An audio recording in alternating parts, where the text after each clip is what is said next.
Welcome back to my reviews of my favorite Transformers cartoon ever, Beast Wars.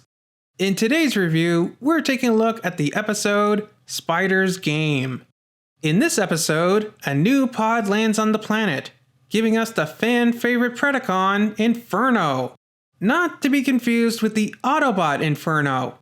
No, this Inferno is gay for Megatron, not Red Alert. And we also get further hints at Tarantulas' secret agenda. We begin this episode with yet another stasis pod descending to Earth. In his lair, Tarantula spots the pod's descent, and he basically uses an EMP beam to knock out both the Predacons and Maximal's computers, thus preventing them from detecting the pod. Rhinox, what's going on? I was running a strategic simulation when everything went dark. A strategic simulation? Is that what we're calling it? Are you sure you weren't playing video games or doing something else on the computer when you were supposed to be working, Optimus? Black Arachnia interrupts Tarantulas in his man cave, or bot cave? And she wants in on his plan to reprogram the protoform to be loyal to him. Also, I don't like Black Arachnia being so close to Tarantulas here. It feels weird. But despite Tarantulas' best efforts, Tigertron spots the pod. However, our two spiders arrive at the pod first. Black Arachnia continues to butter up Tarantulas. Megatron is powerful, but inferior. I would make a much better leader. So, Black Arachnia still wants to be leader of the Predacons, even after her defeat in the last episode. And she thinks Tarantulas will help her? Does she not think that he would want to be leader himself? Although, I must say, I could get behind the idea of Black Arachnia being the leader with her reverse harem of Predacons. Besides, you're so cute. Hey, don't steal my shtick, Black Arachnia.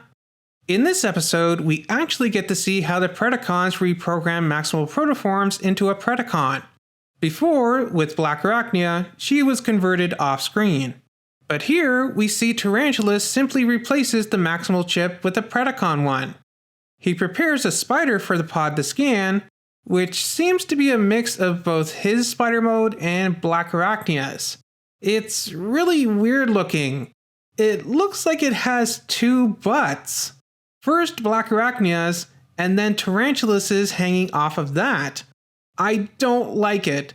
It's too disturbing. Even worse, I had to look at pictures of real spiders to try and figure out if this was realistic at all. And I hate spiders. They make my skin crawl.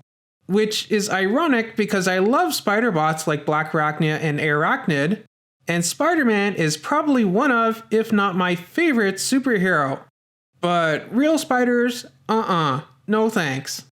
So anyways, as we saw before the spiders arrived, the pod has already chosen a form, which we'll later learn to be a fire ant, which is interesting.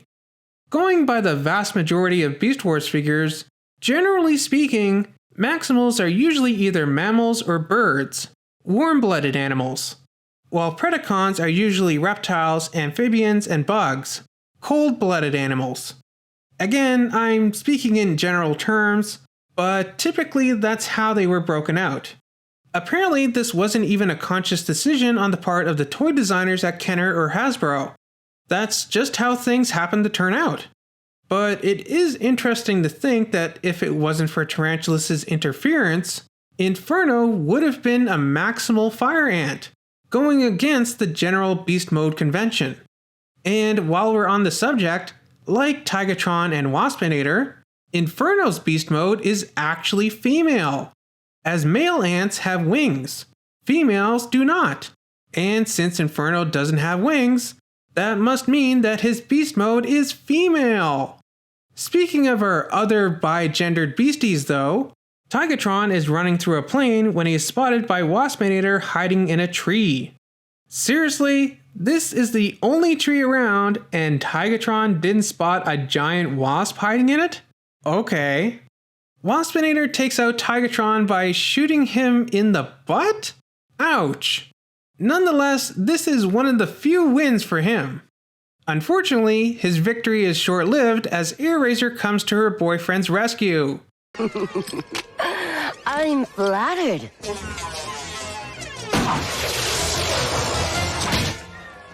But hardly impressed. Wow, Airazor is so cool! Back at the pod, Inferno is born. But he seems to have some faulty wiring. He thinks that he is a real fire ant, that his pod is his colony, and that the spiders are his enemies. My cyber venom will make him more friendly.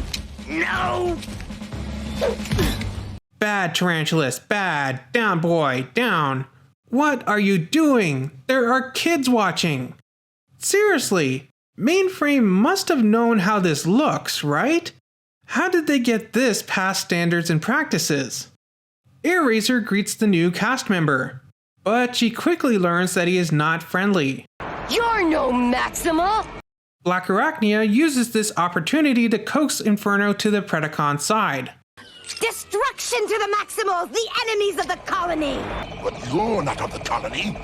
Actually, I'm a personal friend of the royalty. Now why don't we talk? While Tarantulas secures the pod.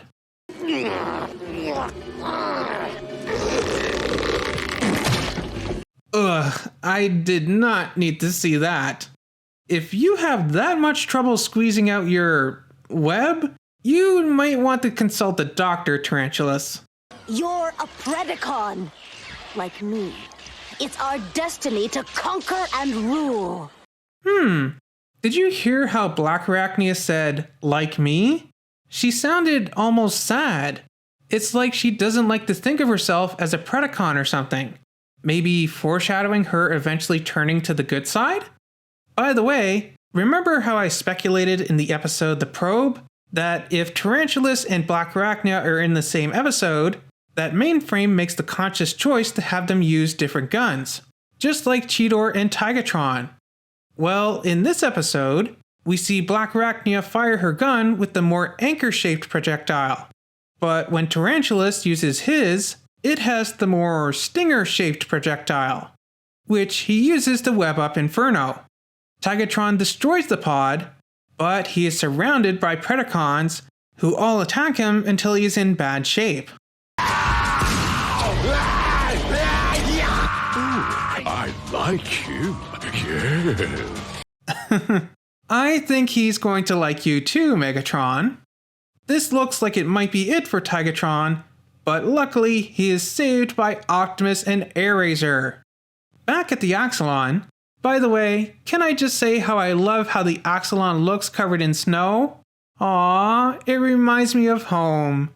But yeah, back at the Axelon, Tigertron is all repaired. And we get further hints at Tigertron and Airazor's relationship. Aww, so cute. And we end this episode in Tarantulas' lair, where he further foreshadows events to come. This planet is doomed. So that's why you wanted the stasis pod to build an escape ship. Well, this was a great episode of Beast Wars.